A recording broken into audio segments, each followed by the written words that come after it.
Untuk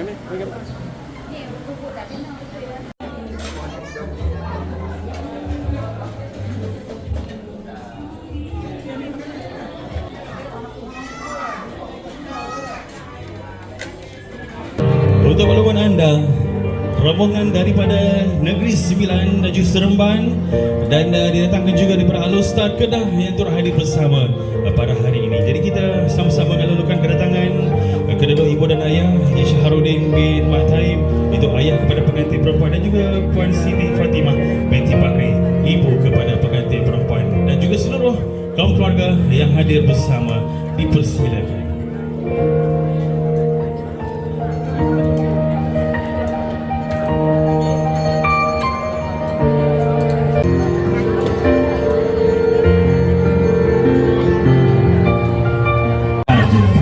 Atas nama empunya majlis, atas nama empunya hajat, atas nama kaum kerabat, pasangan mempelai disambut penuh istiadat. Allahumma salli wa sallim.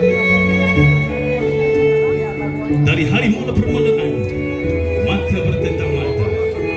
Di dalam Twitter perkenalan mereka, hari demi hari cinta tertutup, bahagia bersama, ikatan terjanji di antara dua hati. Inilah Raja Sari yang kita kasih. Tuan-tuan puan, bagi satu tepukan yang gemuruh buat kedua Raja Sari kita, Farabi dan Hana.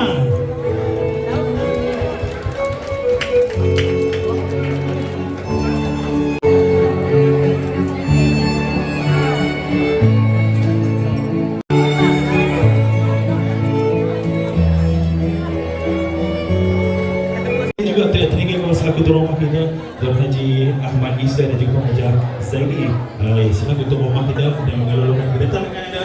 Terima kasih tidak teringat pada sudi hadir. Zaman 19 Syaban 14 sebab berjirah menjadi detik indah, kenangan terindah buat mereka berdua hingga ke akhir.